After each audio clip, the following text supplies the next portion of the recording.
Let's go overseas because huge news tonight, as I've prefaced at the top of the show, the British government's decision to extend the production and sale of petrol and diesel cars, to delay the deadline for ending gas home heating, and not to introduce green taxes on flying and eating meat.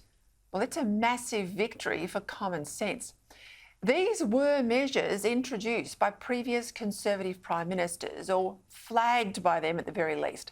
So it's not just a change of policy, but a whole change of direction from the British Conservative Party that will have wider ramifications.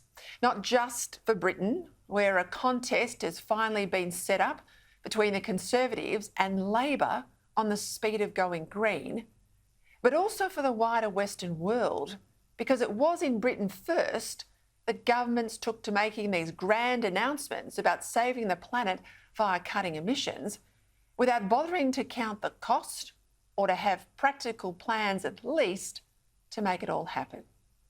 As PM Rishi Sunak said, announcing these changes, previous governments had failed, quote, to look people in the eye and explain what's really involved.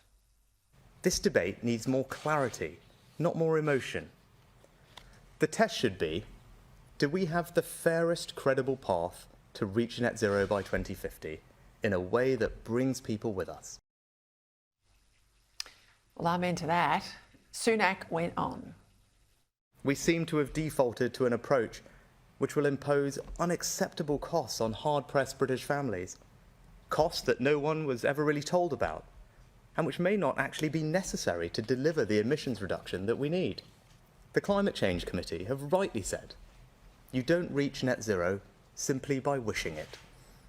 Yet that's precisely what previous governments have done. Of course, the same point could be made with bells on about the Albanese government's own climate policy. 82% renewables, we're told, in our grid by 2030, which was also made without any serious costing or realistic plan to get there. The Morrison government too, with its net zero frolic, well, they're just as culpable, all about striking a pose and no serious economic work about how or even if it stacks up. But what's turned the tide in Britain isn't a rethink from political leaders because they want to, but a rethink because they have to, driven in large part by a popular revolt from ordinary householders to British bans on normal cars and gas domestic heating. It's people power that's got this massive U-turn, nothing else.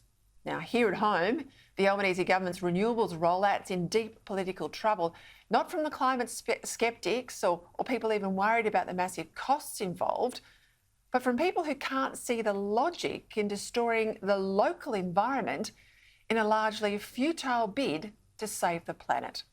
Now, so far, there's been no U-turn from our governments here, but the cracks are starting to show with the news earlier this week that Labor frontbencher Catherine King had attacked the local rollout of new transmission towers in Victoria that are necessary for renewable energy. After locals in her area of Ballarat had these big signs, so say no to towers, they suddenly became say no to Labor's towers. Well, King, she found her voice. Then there's a gathering storm against Labor's Hunter offshore wind zone between Lake Macquarie and Port Stephens that would allow the construction of massive wind turbines visible from shore along a 100-kilometre stretch of scenic coastline that might be a threat to migrating whales, seabirds. Of course, it's a visual eyesore. Yes, what is the point in ruining the environment supposedly to save it?